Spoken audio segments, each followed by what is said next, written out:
Stott. Save the season. Stott. Save the season. What's up, everybody? Welcome to the Farzy Show, presented by Destination Retirement, destinationretirement.com. Here from the Steven Singer Studio. Training camp. It doesn't work. Training camp starts today. Camp. All right, anyway. Training camp starts today. Everyone's reporting. It's going to be awesome. I'm really excited about it. And I didn't think I'd be this excited for training camp, but I am this excited for training camp. I'm excited after our conversation yesterday with John Barchard, and I'm excited about my conversation late last night with my dear friend Reuben Frank, who joins the show today to break down all things Eagles. Reuben wrote a great story. If you haven't seen it yet, make sure you check it out at some point today on NBCSportsPhiladelphia.com or the My Teams app. 10 things Reuben Frank needs to see during Eagles training camp. I'll go over some of the things that I want to see come out of Eagles training camp. One of them is how it's all going to work with Shane Steichen and Nick Sirianni. How's the play calling and game preparation? How's that all going to work throughout the week and on game day itself? How's that going to work? I know there's the obvious things that we've talked about at great length with Jalen Hurts and what we can expect from him as his second year as a starter in the NFL and for the Philadelphia Eagles. That's been talked about a lot. We'll get into that a little bit later today. We'll talk about some position battles because it's going to be a hot one when it comes to the cornerback position. You have some guys that are obviously in there as your main three corners, one of them being Avonte Maddox, the other two, James Bradbury, then obviously Darius Slay. Who else is going to be fighting their way in there for a cornerback spot? And then I've seen this conversation start up, and it's been started for quite some time, but it seems like there's been some gasoline on the fire here. Jalen Reagor, does he make it to week one as a Philadelphia Eagle? Cut, released, traded? What happens with Jalen Reagor in the not-too-distant future? And one of the things that Reuben actually talks about in his article is Andre Dillard. Andre Dillard's name seems to be out there all the time when it comes to trade rumors. What can they dangle out? What can they put out for Andre Dillard and get back? They put Andre Dillard out there, maybe a late-round pick. What can they get back in return for Andre Dillard? Reuben Frank talks to us about that, and also what potentially the ceiling is for Jalen Hurts coming up in this training camp. But, ladies and gentlemen, we said yesterday, and we'll start it off with this, because very rarely do we ever hear a manager or a coach in any sport acknowledge how big a regular season win is. And after the game last night, Rob Thompson talked about how this was a huge win for the Philadelphia Phillies. Usually you get, it's another game and they all count the same and, it's just a win. No. After getting swept by the Cubs to start at the second half of the season and looking terrible in that series, mind you, coming out for a come-from-behind win over the Atlanta Braves is a huge win for the Philadelphia Phillies, especially to start out this series. Now you have an opportunity to win this series. Now you have an opportunity to sweep the series. Like, it's all very much in play for the Phillies against a team like the Atlanta Braves, the defending World Series champions. And you're also helping your cause, of course, in the wild card spot. The Cardinals were off last night. Phillies a half game out of a wild card spot in the third and final wild card spot in the National League.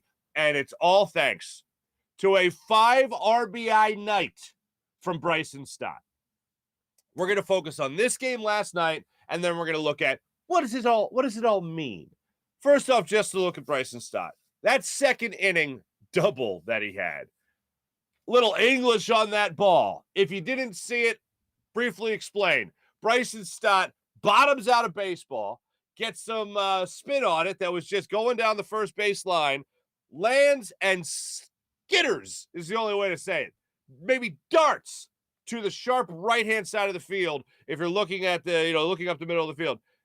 Look, sharp right, and he gets double out of it. A couple of runs score on that, 2-run score exactly. So Bryson Stott gets him back in the ball game a little bit when they were down 3-0, which was nice to see. Then in the 8th inning.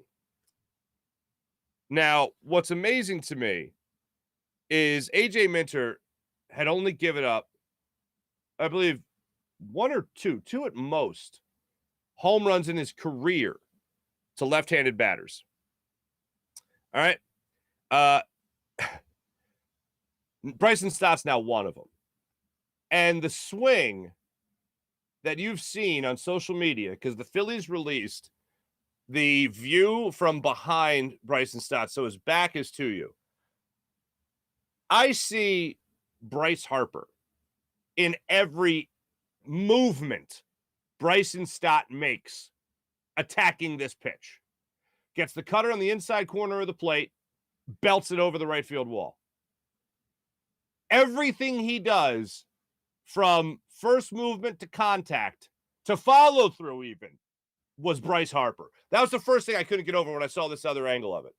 But what I'm thinking, with two guys on, and you get Munoz and you get Alec Beaumont, who's been knocking the cover off the ball, getting on base, doubles, everything, doing a great job from the plate for the Phillies. Not the rest of the field, but doing a great job from the plate. They get a little two-out lightning started. They get two runners on, 2 outs. Bryson Stott walks to the plate, works the count full against A.J. Minter, gets that pitch on the inside half of the plate, and belts it. Everything he does look like Bryce Harper. But as that at-bat was going on, I'm thinking, stay alive, keep it alive, stay alive, keep this game alive, keep the season hopes alive. Because you started the series with a win, you're going to be feeling a lot better about yourself, obviously, especially with training camp opening up. Because the Phillies are in that dangerous time of the year where they could just drift into insignificance again. And that's not where I want them to go. I want them to be very significant throughout the month of August and September, and I want to be thinking about the Phillies still when the Eagles snap their first football in week 1, as we've said a couple of times on this show. So Bryson Stott gets that pitch, jumps all over it, and it's euphoria. It's simple euphoria. That one swing helped alleviate some of the pain by that Cubs series where they obviously played down to their opponent. It helped alleviate the pain of the errors that took place earlier in this ball game, like in the second inning, and Camargo. Speaking of 2 outs, Ranger Suarez, who pitched a good game, wouldn't be nearly as blemished as it wasn't for that error. Camargo fields the ball in the second inning, throws the ball away to first base. Rhys Hoskins couldn't handle it. Rhys Hoskins also had an awful drop of a pop foul with Alvarado in the game. I don't think it ended up hurting the Phillies, but he ended up also having that drop pop up. So there were mistakes, boneheaded plays made in this game. And just like that, one swing of the bat made it all go away with a 3-run home run that helped give the Phillies the 6-4 lead. That was a great way, as far as I'm concerned, the only way to start out this series. Now, before I go any further, while I'm talking about Bryson Stott, I want to get into what does it all mean. Jean Segura is taking batting practice, coming back from his injury. He's going to be back possibly in the next 7 days.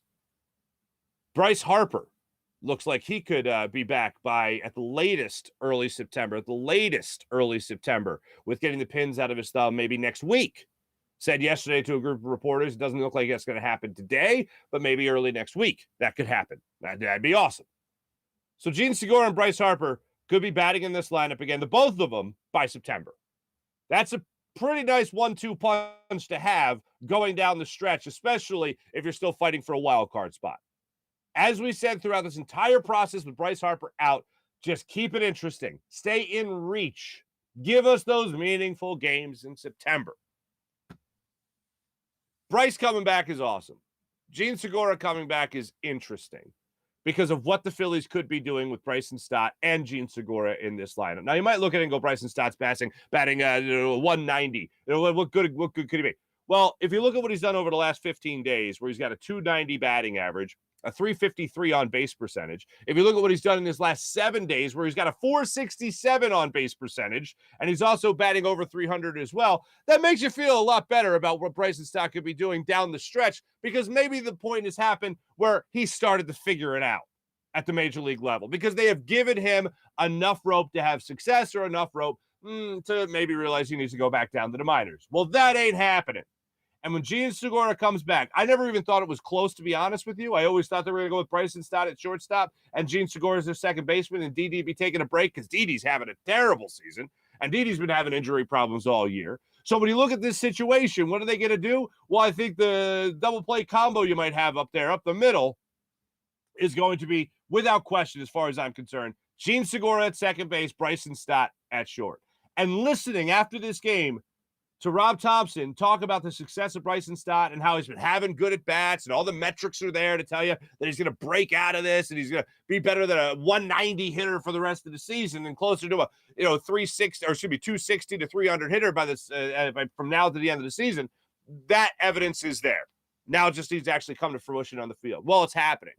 And that's just not recent. That's over the last 2 weeks. That's just not in the last 2 games here. This isn't just talking about 1 5 RBI game. This is a 2-week sample size now you have. Last 15 games you have of Bryson Stott's big league career, he has shown you that he's starting to break through. And listening to the way Rob Thompson talked about it last night, I don't think there's any question that you're going to have Stott at short and Gene Segura at second base, Alec Boehm at third. That is going to be the infield. Rhys Hoskins at first. Now they might get a little cute with it when it comes to Alec Boehm. If he continues to struggle at third base, maybe you're flipping him over to your DH. Maybe you're flipping him over to first base. Maybe you're flipping Rhys Hoskins to your designated hitter spot. There's a bunch of things that could happen as this season goes on as far as the lineup is concerned. But I think it has already been decided that Didi Gregorius is not going to be a part of the long-term future of the Philadelphia Phillies, and not even the short-term future of the Philadelphia Phillies. Bryson Stott is going to, and has already, earned that spot at shortstop. And it goes beyond that 5 RBI game last night. It goes beyond a walk-off win, another walk-off win courtesy of Bryson Stott. It comes down to the fact that he has worked his way up as far as understanding big league pitching, being able to recognize big league pitching in terms of breaking balls, fastballs, all that stuff at the major league level. And it has started to bear fruit where he looks like he absolutely belongs in that batter's box. And listening to Rob Thompson talk about it last night just only solidified further my gut feeling going into this game, and of course my gut feeling at the very end of this game. So for me, or not walk-off, he didn't have a walk-off last night, excuse me, but game-winning home run from Bryson Stott, excuse me. This is what I love.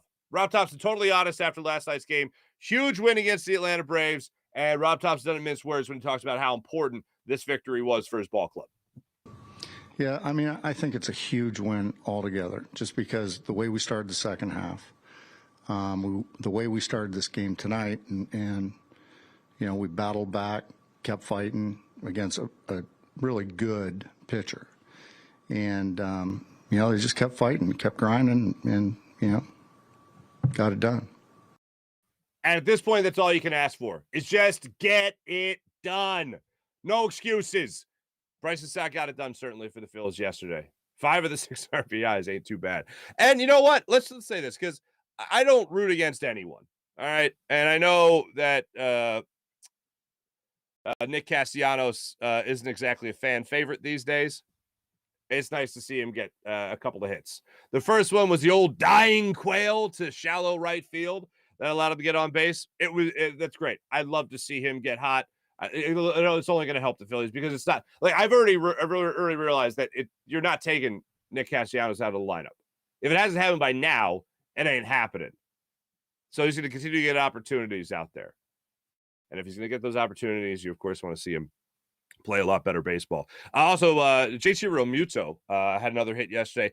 And I actually looked this up last night because I felt like I wanted to see over the last couple of games, you know, really what the 3-game series against the Marlins, his last game against the Cardinals as well. I wanted to see how JT Realmuto had been playing recently. And wouldn't you know it, he's been on fire in the month of June as a whole. First off, he's got a 7-game hitting streak going for himself. Going back to that Cardinals series where we're 2 for 4 in the last game of that series, at least that he played, and he is hitting .227 in the month of July with a .375 on base percentage. He's also had a couple of home runs as well, 3 home runs in the month, which for him, comparatively to the other months of the season, is pretty damn good. So look, if you're getting Stott figuring it out, if you're getting Gene Segura coming back from the injured list, and he's a guy that could bat, you know, 275 to 300, and you're getting JT Realmuto figuring it out, and then also in September you're getting Bryce Harper back, you're feeling a lot better about the Phillies' chances of locking up a wild card spot, and not just being relevant in September, but still playing in October. We'll cross our fingers for that. Good news also today: Aaron Nola gets to start for the Phillies. Now watch this be the law. Watch this be the game they lose. But Aaron Nola gets to start for the Phillies. Another 7:05 start time today. Won't go above 90 today. That'll be nice. When I was talking to Roob last night, I was like, hey, man, you know, stay cool tomorrow. And he's like, oh, I think tomorrow it breaks. I go, oh, okay, good. There you go. And sure enough, the nice lady, Cecily Tynan, told me this morning that, yeah, it's going to be a nice little day for everybody. So that'll be great. We'll enjoy that. Before we get to Roob, I just want to hit this real quick. We can look at a lot of the cornerback positions for the Philadelphia Eagles, and I know we can break down the quarterback position of the Philadelphia Eagles and all that stuff. But one thing I'm really curious about is how it kind of all comes together with this offense this year.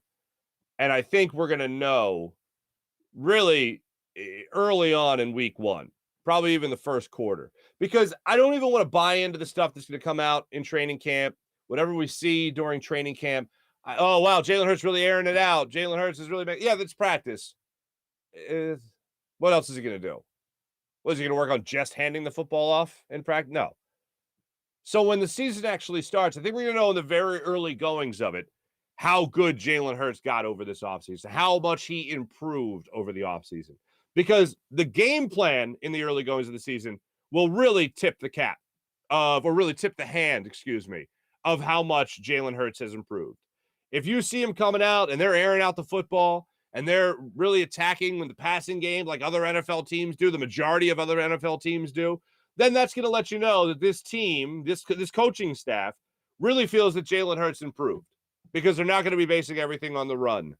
Now, I hope that they still run the football. That's something we're always banging our heads against the wall about here in Philadelphia, is whether or not they have a balanced run-to-pass ratio and they keep the defense guessing. Well, the fact of the matter is, what the Eagles did last year is an anomaly. Nobody runs the football like the Eagles ran the football last year, especially if they don't have that bell cow back, so to speak. So for Jalen Hurts to come out in the early goings of the season and start airing the football out and being the primary guy they use in this offense and not just running backs, for instance, then that's going to let you know that he has taken some giant leaps forward in the offseason. I have told you guys all throughout the offseason, I don't have a problem with his arm strength. His arm strength is fine. It's not great. It's not terrible. If he comes out and he's accurate, if he comes out and he's breaking down what's in front of him and taking what the defense gives him like a good quarterback does, like a good throwing quarterback does, then this team is, without no doubt in my mind, they're going to win the division. That's how much he's a quarterback. It's NFL. That's how much it's riding on his shoulder. No question, they win the division. With the upgrades around him, no doubt.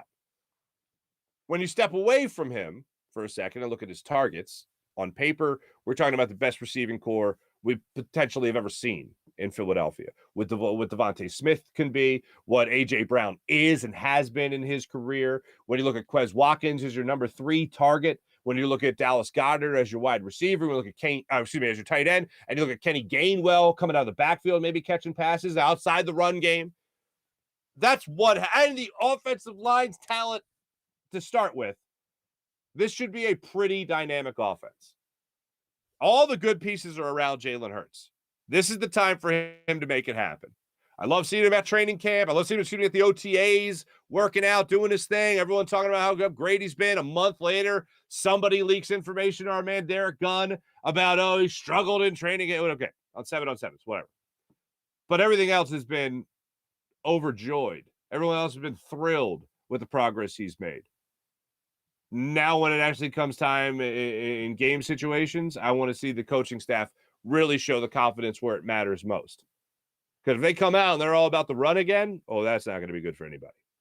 But if they come out and they show how good Jalen Hurts is, how much he's improved over the offseason, then you can feel a lot better about the rest of the season to know you can rely on him. And look, week 1 against the Lions, shouldn't be that tough anyway. But at least it should give us a glimpse into what the future could be for the Eagles. And it's still NFL talent. It's still live action. And if Jalen Hurts can throw the football well and accurate and diagnose what's in front of him and be able to, be a 60-plus completion percentage, close to 70 completion percentage, then we're going to be looking a lot better and feeling a lot better about how this season's going to play out over the next, what will be 16 games after week 1. So that's what I'll be crossing my fingers for, and that's what I'll be looking at when it comes to Jalen Hurts and the early goings of all this. When it comes to everything else, and it comes to, say, Tay Gowan, the cornerback position, when it comes to the linebackers, when it comes to Nakobe Dean and TJ Edwards and how they're going to use Hassan Reddick in this defense, edge rusher, a guy coming up from the linebacker spot from the weak side to try to get after the quarterback. When it comes to that, the defensive line and Jordan Davis, obviously. I'm really interested to see how they organize all this, because it certainly looks like they're going to have more of a 3-4 attack. And I like what our friend John Barcher was telling us yesterday about spelling Fletcher Cox for passing downs. Jordan Davis comes in, clogs up the middle on the running plays, and then on passing downs, you have an opportunity for Fletcher Cox to actually do what he loves to do, which is get after the quarterback. Seeing how that's going to play out, I think is really interesting. But all in all, it's going to be a battle when you look at the cornerback spot. I think for the most part, the linebackers are pretty much decided, and I think they're going to have a heavy rotation there, almost similar to the way they do with the defensive line. But one of the questions I get into and got into yesterday as well, and I'll get into it today with Reuben Frank, is how aggressive will Jonathan Gannon be with his defense this year? Will it be planned? Will it be schematic on how aggressive he is? Or will it just be his players winning those one-on-one battles and getting after the quarterback and it looking more aggressive? And I think the obvious answer is a little bit of both, but I think there's also going to be the play calls that try to exploit the talent that he now has on this defense. What do you think about a guy like Nakobe Dean getting up the middle behind a guy like Jordan Davis? They've done that once or twice before, of course, in their college careers. Hassan Reddick, the thing that sticks out in my mind about when he became a Philadelphia Eagle was he was asked about when he is used best. And he said, let me go out there and play football. To translate, what's worked for him over the last couple of years is having the reins taken off of him. Take the handcuffs off. Go do your thing, my friend. Get after that quarterback. Be aggressive. Get into the backfield. Wreak havoc on the other team's offense. Jonathan Gannon released that beast in the backfield.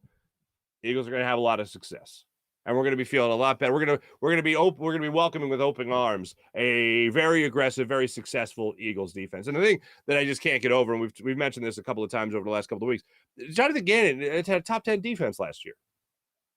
Now, the thing that I look back on, though, that kind of couches that, I think further explains it, is he didn't want to give up the big play. If you are always playing to not give up the big play, then you're not going to allow the most yards in the NFL. Far from it. As a matter of fact, you could play yourself into the top 10 defense in terms of yards per game. So the way he played last year would certainly lend itself to not allowing the most yards in the NFL, again, by far. What I would like to see, I'll take a middle-of-the-road defense in terms of yards per game. If I'm getting more turnovers, if I'm getting more sacks, if I'm getting more tackles for loss, because ultimately that's also going to give you a lot better field position when they eventually punt the football or turn the football over with good field position to your offense. That's what I'll be looking for Jonathan Gannon. Just like I'll be evaluating Jalen Hurts and how much he's improved, I want to evaluate Jonathan Gannon on how much he's improved as a defensive coordinator and how he's using the vast upgrades defensively speaking, that he has gotten on his side of the football. That's what I'll be looking for. That's what I want to hear about in the first week of training camp. I know Nick Sirianni is supposed to address reporters today, I believe it is, as camp opens up. So I'll be looking forward to that. Oh, and one thing I learned from recent conversation, I won't say who it was with, but a current member of the Eagles. I didn't realize this. Conditioning tests are going to be today. I knew. But I didn't realize that you could fail a conditioning test for turning the wrong way. Like, I always thought a conditioning test was just that, conditioning. It was going to like phys ed class again, right? But it's not. It was explained to me that you could fail a conditioning test if they draw up the course or whatever. If you run up to a cone and they'll tell you to turn inside, if you go in and turn outside, you fail the test. I thought that was interesting. I didn't realize that before. Little nuggets you pick up along the way. So hopefully, though, regardless, that's irrelevant and no one fails their test. So let's just cross our fingers for that.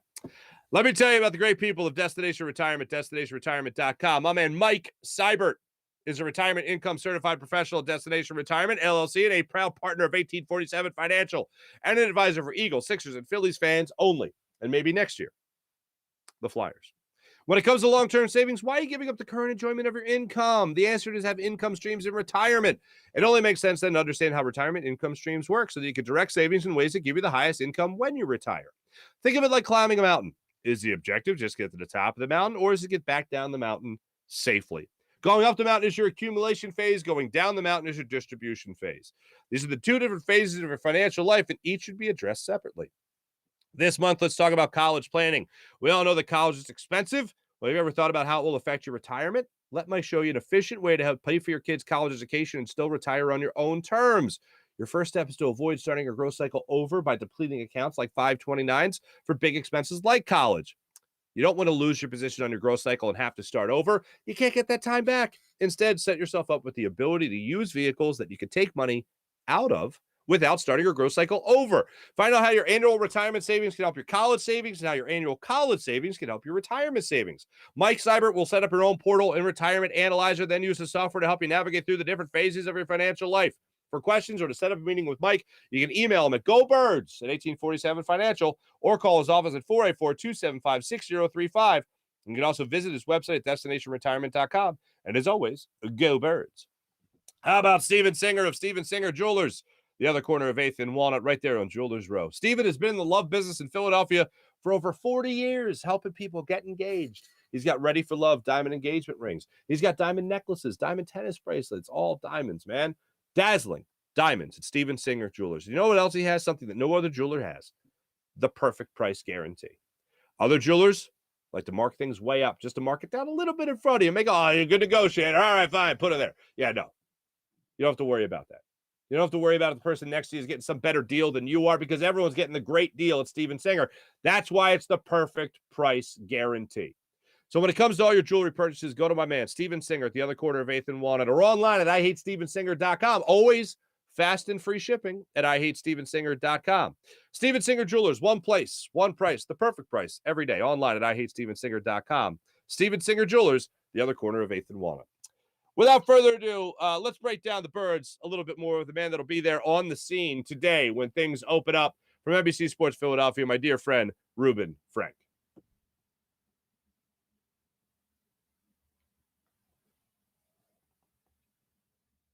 Us right now on the Rothman Orthopaedics guest line, and your favorite Eagles beat writer for NBC Sports Philadelphia. If you guys don't follow him on Twitter already, what are you even doing, Eagles fans?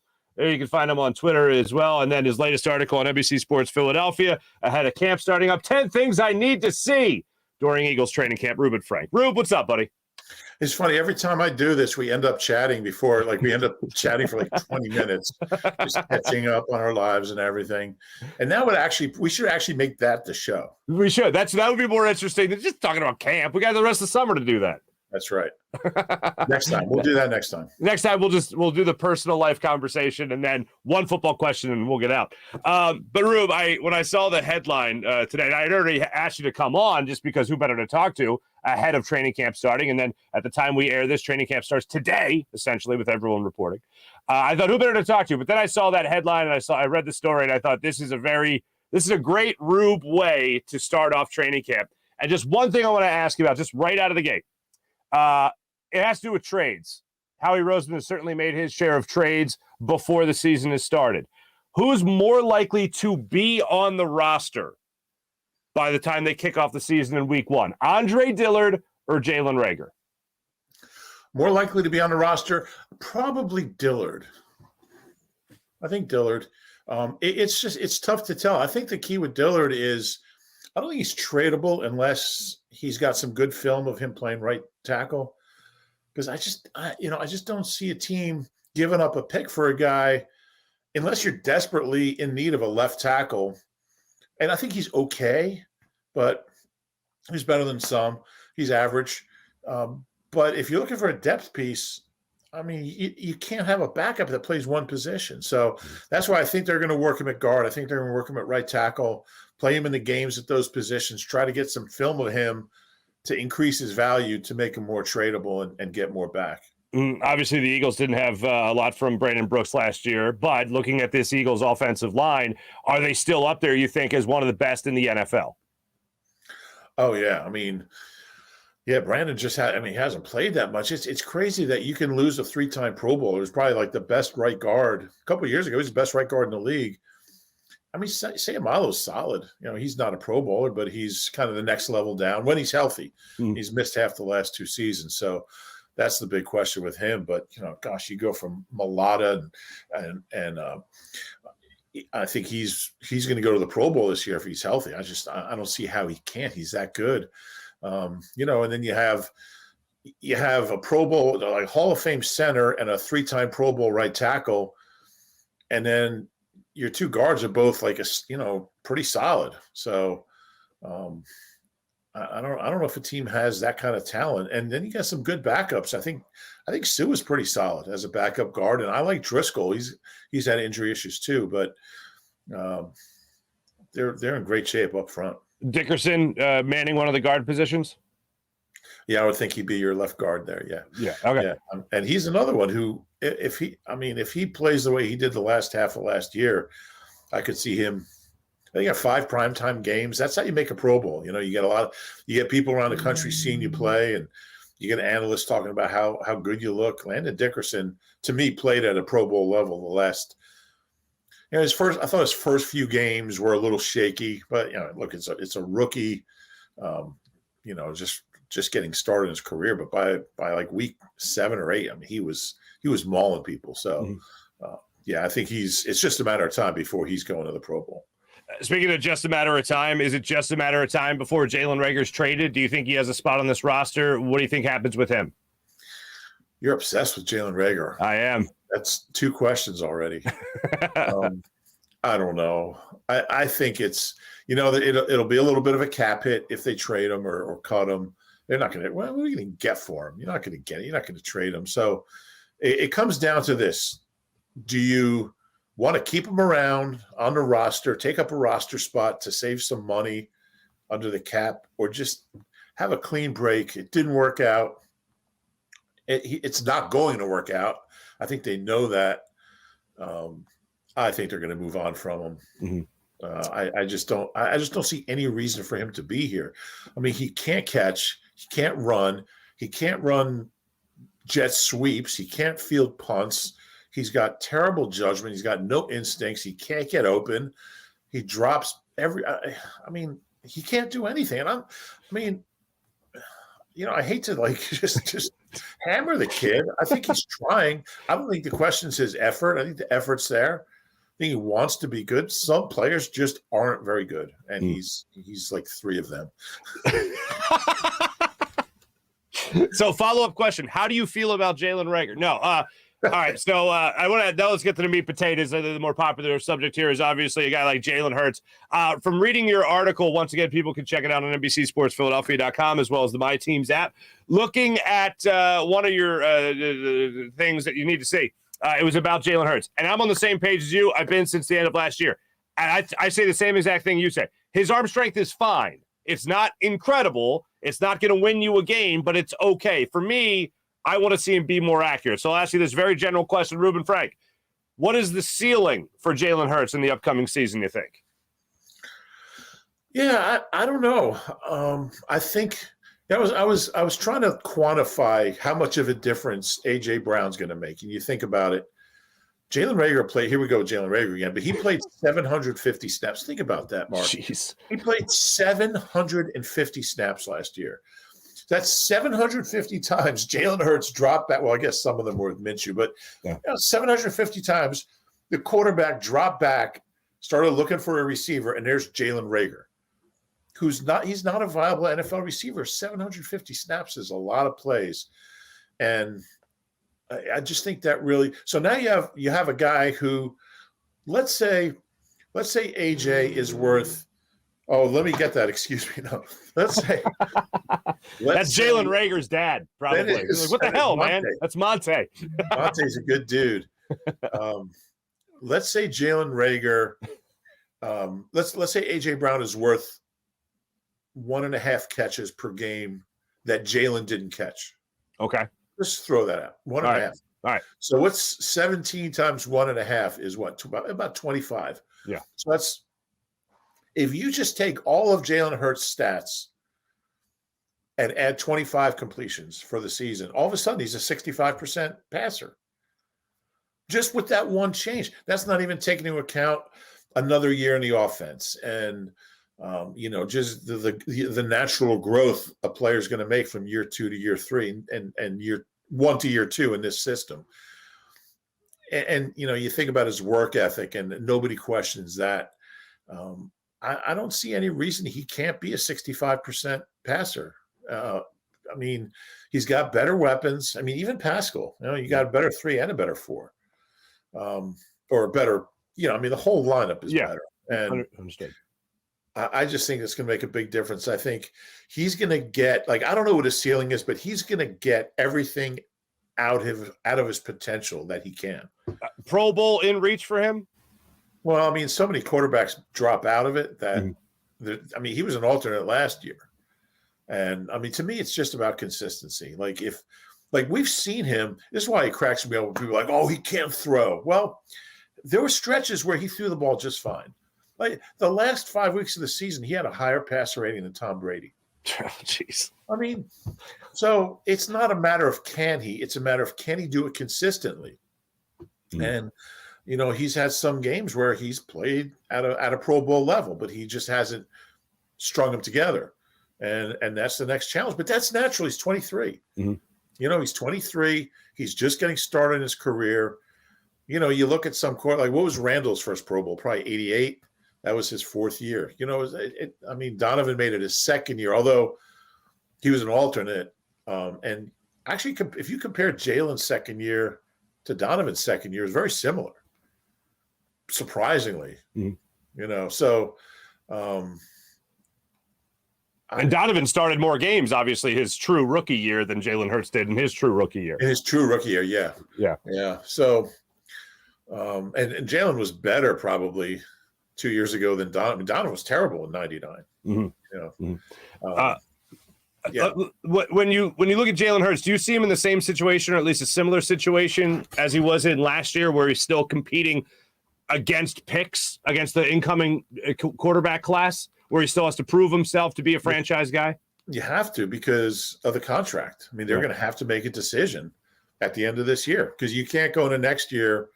I'm sure they don't want to do it, and he doesn't want to do it. You can't go into his last year of his contract. And as a second-round pick, there's no option year. So if he was a first-round pick, they have his rights for another year. But second-round pick, that's a 4-year rookie contract, and he's going into year 3. So you got to make a decision.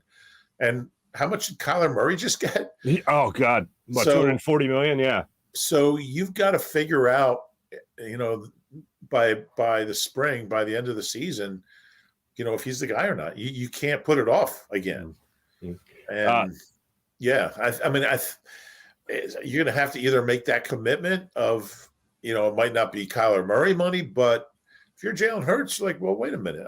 You think I'm the franchise guy? Pay me like one. Right. He should say that. I mean, but if you're not sure, now you got to go draft a guy who, what are the odds he's better than Jalen Hurts? You're starting over with a rookie now. So, and I don't think they're going to be in position to get one of the top couple guys. There's some other first round projected quarterbacks, but who knows? So it's a fascinating situation. It absolutely is. Real quick on that Kyler Murray story, what did you make of, I don't know if you've seen this yet, the clause in the deal where he has to study? I have the same clause in my contract. You have to do so many Roob observations, and if you don't, they come get you. I do. I have to do 5,000 observations a year, or I could lose my job. No, Right. That was interesting. But you know what? I mean, it's kind of embarrassing, but right. Yeah. It's like a damned if you do, damned, because yes, you want him to study and you say there's got to be punished if it isn't. But if you put it out there, then it's like, oh, well, now you really have to incentivize doing his job. Exactly. What? Yeah. You shouldn't have to. You shouldn't have to put that in there. But I mean, he's got that reputation of a guy that kind of gets by on his incredible athletic ability, and maybe, isn't taking care of the rest of it. So, right. I mean, Jalen Hurts is kind of, he's putting, you don't need that clause for him because he's going to put in the time, he's going to put in the work. It's just, is he talented enough? So they're kind of opposites that way, but it's interesting. It'll be interesting to see how he plays, because he's been really inconsistent too. I mean, he's, what's he done with all that ability? He's got good stats, but hasn't played well at the end of the last couple seasons. So we'll see. Yeah. A couple more quick ones for you here. Shane Steichen's play calling. How is that going to work with Nick Sirianni doing the game plan through the week, and then Shane Steichen is actually the guy calling the plays apparently? How's that dynamic going to work offensively? Well, it worked last year. It's definitely Nick's offense.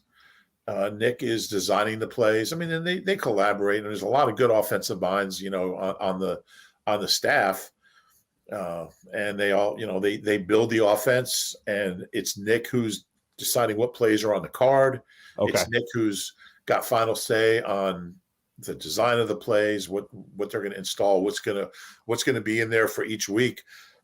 So then they have this menu of plays, and then during a timeout or before the offense goes on the field, while the defense is on the field, Nick and Shane will look at those plays, and Nick will, they'll talk about what they want to start with, what they want to do on first down, what they want to do if there's third and long or third and short. But then when it comes to the actual moment of the play, Shane's calling that play. Okay. And that's the same. That's the same as last year? Same as the second part of last year. Okay. So okay. All right. We don't know exactly when. So I think we all kind of assumed it changed before the Detroit game, which is when they went from passing all the time to running all the time. Right. But it was actually several weeks later than that. So it was actually Nick who was calling the plays starting in Detroit when they became a running team.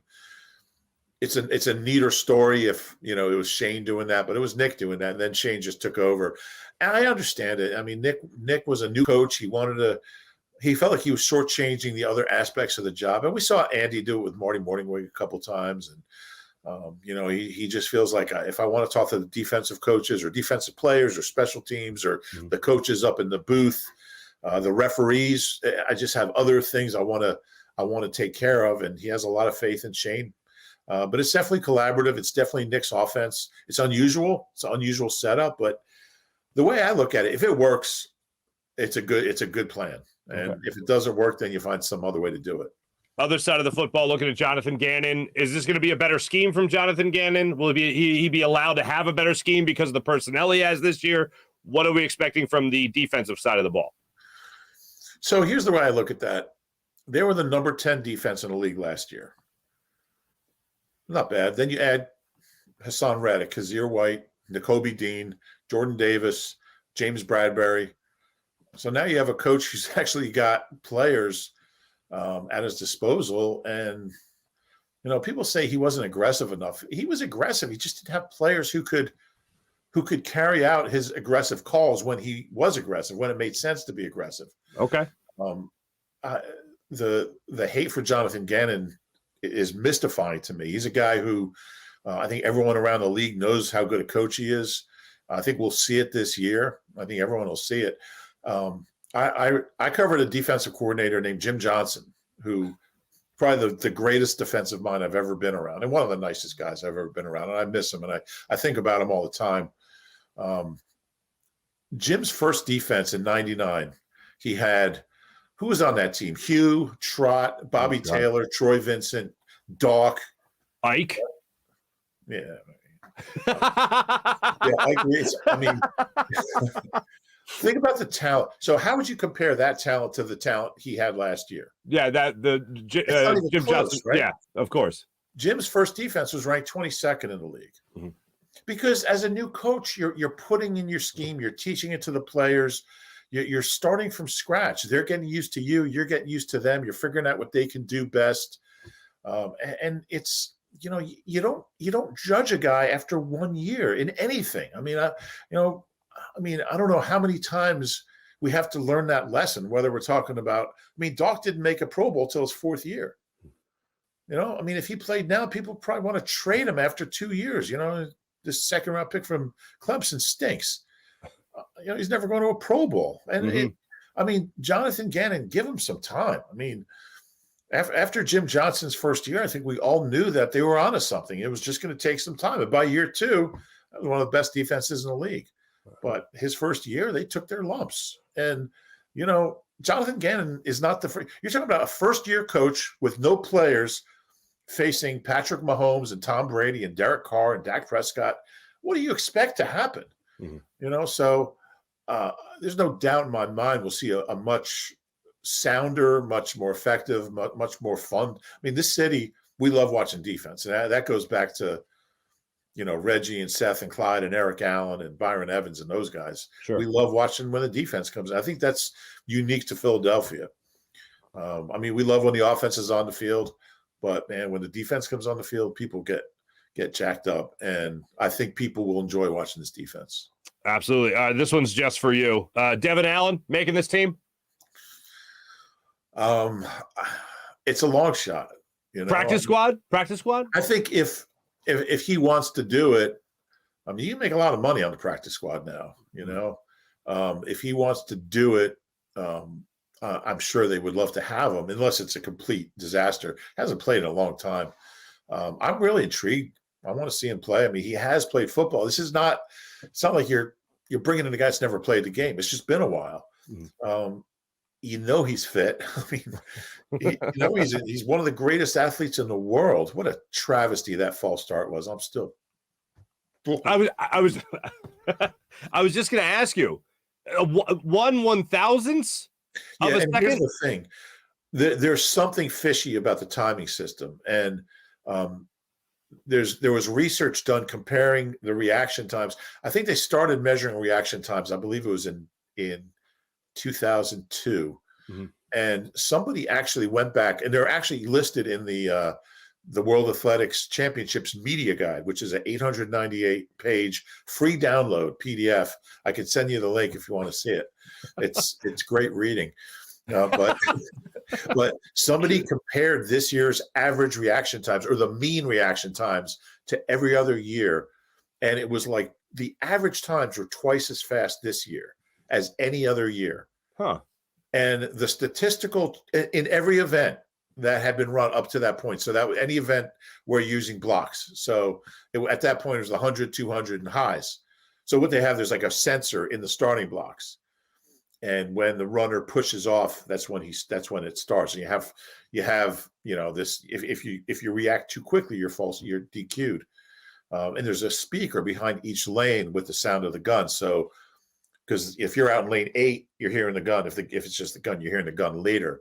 That's an advantage. But for every event, the reaction times were extraordinarily faster than any other year, than every other year. And the statistical chances of that happening, it's like somebody calculated it as like 1 in 378,000. I mean, it's a statistical impossibility. So there was something up with the timing system. So even if it's calibrated off by 1/1000th of a second, he should have been allowed to run. Right. And it's a shame. Yeah. I was like, there's no room for error there. Like, if there was ever room for error, it's 1/1000th of a second. There should be, because the World Athletics put out a statement saying the equipment was operating properly, and it said the equipment is designed to assist the starter in making a decision, which tells me that the starter has the leeway to say, you know what, it was 1/1000th of a second, get back in the blocks and run the race. Exactly. It hasn't benefit anybody because Grant Holloway was like 2 1/1000ths of a second slower, and he wins the gold medal. It's a shame. So, but anyway, I'm curious to see him. He said he had a hammy coming into World, so hopefully that's healthy, because he's got to be healthy. I think special teams, the return game, is where he's going to make his mark. Kickoff returns, gunner on special teams. I can't wait to see him. So, it's got to be tough, because in a normal year, if that happens, then you go to Europe and you can race. There's like a bunch of big time races, the Diamond League track circuit in Europe. He can't do that. So he's got to he can't run another race, until next year, because of 1/100th of a second, or 1/1000th of a second. Excuse me. I'll tell you what, he handled it well. I mean, he really did. I couldn't believe it. I saw the video and everything. He was just like, well, that's what happens. And I'm like, what do you mean that's what happens? You've been training your whole life for this second. This is that 1/1000th of a second. Anyway. Reuben Frank, you're the man. Check him out, obviously. NBC Sports Philadelphia, NBCSportsPhiladelphia.com. The My Teams app as well. Check out his latest article, 10 Things I Need to See During Eagles Training Camp. And, of course, if you're not following this guy, you're an Eagles fan, you're not really an Eagles fan. That's just what I'm saying. Reuben Frank, always a pleasure, my friend. Thanks so much for joining me on the Rothman Orthopaedics guest line. Anytime, Marc. My thanks to Reuben Frank for joining us right there. Yeah, if you've ever taken a breathalyzer, which I have once, and I wasn't even drinking, cop was like, I smell alcohol. I'm like, well, that's odd. I know it's not me. Anyway, he stepped out of the car, please. Stepped out of the car, did the breathalyzer, and he looked at it. It was straight zeros, and he was like, hitting the thing. He was like, all right, I need you to take another one. I'm like, okay. Anyway, I was going 10 miles per hour over the speed limit. Pulled me over. Anyway, the breathalyzer is leeway. At least it was given leeway. I remember when I was a journalism student, I was taking a class and I had to go cover a court case, and I found a court case that was resolved in a day, and I had to go cover, and the guy got a DUI, but he was excused from the DUI. He beat the DUI because he was within a certain 100th or whatever of a decimal to be not drunk driving. Like, it was close enough where the breathalyzer still could have error in it. It was a wild day. It was like a full 12 hours I spent in a courtroom where the guy got off because the breathalyzer made him drunk, but the leeway given, the margin of error by the breathalyzer was close enough where they let him off. And they brought in like a dietitian to talk about what the guy had eaten that day versus the amount of beers that he had. And it was a wild day, It turned out the guy had one of them roasted chickens you get, the ready-made roasted chickens at the grocery store, that had enough fat content. Like, I remember the lawyer asking, did you eat the skin? And he was like, yeah, I ate the skin. It's the best part. And the dietitian was like, yeah, it's the fattiest part. There's no way this guy was drunk. Basically, and the guy got off. No problem. Anyway, so there you go. That's what track and field makes me think of breathalyzers. That's what I got for you right there. So my point is, those are the track and field. They have a margin of error. I think 1/1000th of a second would be a margin of error. In case you didn't see the story, Devin Allen, Eagles wide receiver prospect out of Oregon, had his foot on the starter and apparently took it off 1/1000th of a second too early. If you watch it by the naked eye, which I did, you're like, I don't see it. Like, obviously you don't see it. It's 1/1000th of a second. Anyway, it's stupid. Rules are stupid. You know, it's not stupid. Feeling better. And that's why you got to go to Rothman Orthopaedics. When you have an orthopedic issue, you need a physician who eats, sleeps, and breathes orthopedics. You need an exceptionally specialized Rothman Orthopaedics physician. They not only specialize in orthopedics, but each of their physicians only focuses in on one area of the body, which means you can have the confidence to get past the pain and be what you were. Visit them in one of their 30-plus locations in Pennsylvania and New Jersey, including 4 orthopedic-only urgent cares. Learn more at rothmanortho.com. How about Manscaped? You see it in the scroll, manscaped.com. Use promo code Farzy. That's promo code Farzy for 20% off your Manscaped order, especially if you're looking at the Platinum Package 4.0, because, fellas, you want to look your best everywhere, right? And plus, TikTok told me that if you're well-groomed, things look a little better down there and larger. Well, fellas, if you want to look great everywhere, trust Manscaped. Manscaped.com and the Platinum Package 4.0, where you get the Lawnmower 4.0 trimmer, Weed Whacker ear, nose, and hair trimmer. You also get this with all skin-safe technology that helps reduce the risk of nicks, and it helps you manscape with confidence and comfort. Ow, no. Reduce the risk of that. Plus, you get the Ultra Premium Body Wash, 2-in-1 shampoo, conditioner, deodorant, crop preserver, anti-chafing ball deodorant. You haven't lived, folks, until. Crop Reviver, ball spray toner. You need a little toner down there. Anti-chafing boxers and the Shed travel bag to hold all the goods that you'll be using to take care of your goods with Manscaped. Manscaped.com. Manscaped, the leader in below-the-waist grooming. You can now trust them with the whole shebang. Join the 4 million men worldwide who trust Manscaped by going to manscaped.com. And for 20% off and free shipping, use promo code Farzy. That's promo code Farzy at manscaped.com. How about Freestone Farms CBD? The menu they have at freestonefarmscbd.com is incredible. You also learn a little something about CBD as well, with strains like their insane tropical tasting Bayox that clocks into the chart-topping 24.1%, and Super CBD, which is half Hindu, Kush, and 21%. The genetics of these guys are off the charts. And how about this? Nothing synthetic from farm to jar, as they grow all their premium hemp flower in the Garden State with all organic inputs and IPM. And after harvest, they carefully preserve all their plant compounds with a perfect 3-month cure. Delicious. Just one look or smell is enough to let you know that this CBD is done right. It's a great product for anyone to taking a more natural approach to anything they put in their body. And with promo code Farzy at freestonefarmcbd.com, on checkout for the promo code Farzy, you get 20% off. That's promo code Farzy at checkout for 20% off at Freestone Farms CBD, FreestoneFarmsCBD.com. By now, you've heard of Blue Chew, fellas. Our audience, we have an amazing deal for you as well. Try Blue Chew free. Use promo code Farzy at checkout and just pay $5 shipping. That's BlueChew.com, promo code Farzy, all one word, to receive your first month free. Just pay $5 shipping. Blue Chew is a unique online service that delivers the same active ingredients as Viagra and Cialis, but in a chewable form.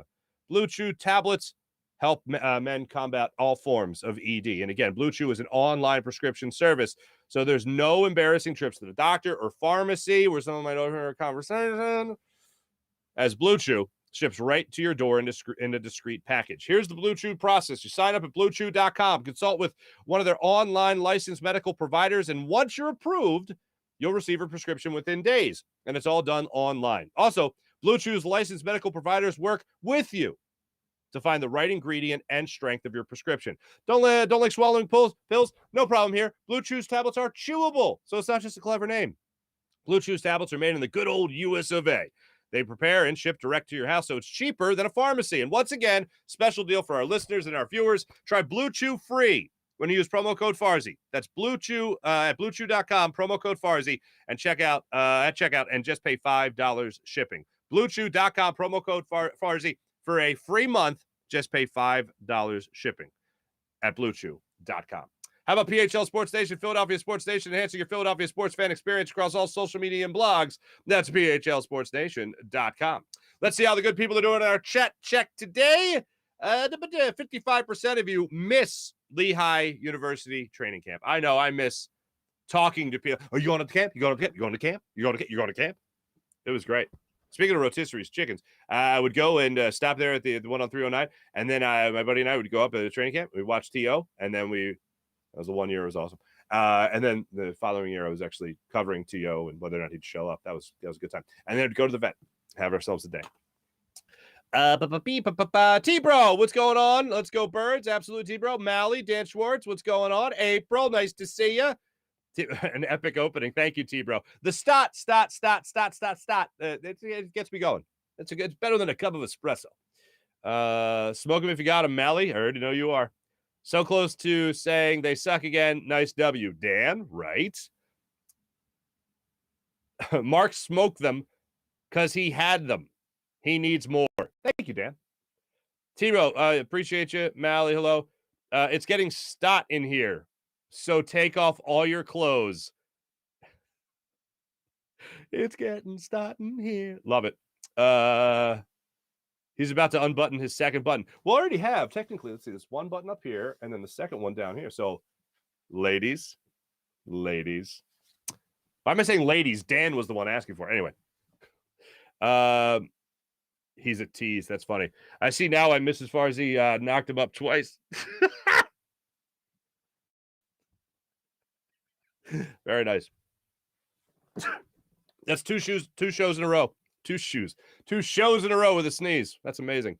At least throw him a $5. What? April. That sounds cool. Getting off of the Lehigh exit. If I'm getting off of the Lehigh exit, I'm going to Dorney Park. Dan, I haven't been to Dorney Park in years. Show trip. Everyone in the chat, we're going to Dorney Park. I'll be the chaperone. What is happening?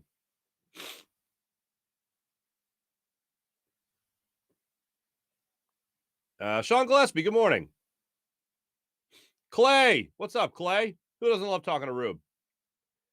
Mally, Reuben looks nothing like a retired 70s porn star. The hell, man. Please get rid of Rieger. No one even though no one wants him. Yeah, no, you're right.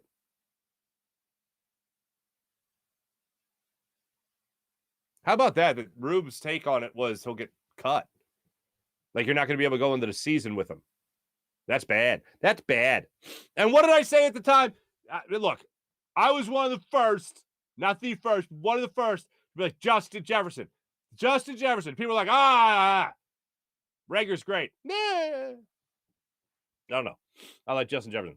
There's hope talking about an enforcer too. Sean Gillespie, Rager is compromising pictures of Howie. No, it's just that he's a first-round pick and not Justin Jefferson. Gotta try to squeeze everything out of him that we can. Man, my hours are doing so much better today. Clay, I'm still concerned with the defensive secondary. I'm concerned with the safety position. Yeah, that's where I'm concerned. Cornerbacks, I'm not concerned about CBs or DBs in this. You should have a segment, Roob and a doob. Dan? Oh, okay. Burner account? Oh boy. Sean Gillespie. Oh, Darian. Where's Darian? I miss Darian. Darian, good morning. If you ever take a breathalyzer, I have once, and I wasn't even drinking. I was stoned out of my mind. God, I love weed. Marc Farzetta. Dan, very nice. No, I'll never forget it. I was coming from a work function, which was at a bar. I will say that. And I was 20 at the time. And I'm at a bar, 20 years old. I didn't have one sip of alcohol. I was told hey, you want to sip of this, Marc? Have a sip. Marc, come on, let me buy you a beer. And I was like, no, I'm good. Swear this is how it played out. I was working at an athletic club in college, and it was a work party. I didn't have a beer. And I went home, got pulled over for going 10 miles per hour over the speed limit. Cop pulls me over, need to take a breathalyzer. You said you're coming from a bar and I smell alcohol. I go, I don't know. I said, officer, I haven't been drinking. I don't know why you would smell alcohol, but whatever you need. I got out of the car. I took the thing. He looked at it, went, and then gave me another one. They took the thing, and I was fine. And he let me go home and still gave me a ticket for $160. So track and field makes Marc think of DUIs. Interesting. How about that? Marc, come on, Marc. We said that last week. Manscaped, make your junk look bigger. April. Hey, see, fellas, a lady's chiming in. It works. I call BS on making my junk. Hey, I saw on TikTok that if you take care of business down there, objects may appear larger than they actually are.